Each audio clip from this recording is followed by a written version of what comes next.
HMAR Mobile Tech channel. Welcome. These are the kinds of things I do on my channel. And hopefully by the end of this video, you'll be a pro at removing outer tie rod ends or anything or ball joints that are kind of like this same style here that I'm going to show here.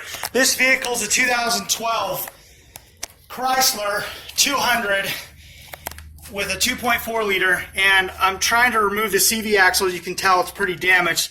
The purpose of this video today is I want to share a trick with you on how to get these off.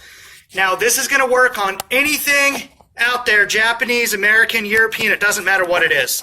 When you want to remove a ball joint, you're going to have a couple of different options. Now, the easiest option is to have a 2-pound or something like that mini sledgehammer. And you'll take this mini sledgehammer and you'll tap on this. But before you do that, you need to have the nut all the way loose. Now you want to have the nut loose, finger loose, all the way down to the end. Okay? You want to have it finger loose. And let me tell you why. Because this ball joint is tapered. This outer tie rod end, rather, is tapered.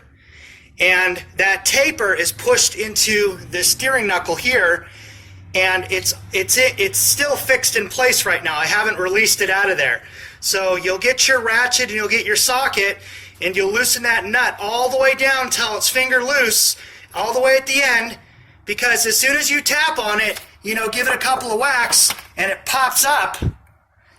Then, if that nut has rust on it, the outer tie rod end shaft stud threads have rust on it, or the nut or whatever, or both, and it's on there good, or those threads are kind of messed up, this has never been changed, and it's been on the vehicle for 150,000 miles, that nut, you're going to try to remove it if you've only just loosened it just a little bit to give the outer tie rod end room to pop up when you hit the knuckle with the hammer right there, and then you won't be able to get that nut off.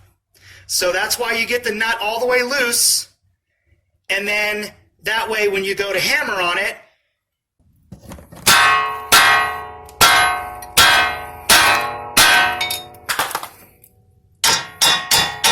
tap it until the outer tie rod end pops up. And once it pops up, then it's loose, and you'll be thanking me that you did it this way, because then you'll be able to do the job and you won't have any issues with it. Just wanted to make this quick video to teach people how to do this properly, and maybe this will help anyone who's in this situation who watches this video. Thank you for watching. Subscribe, like, and share. See you on the next one.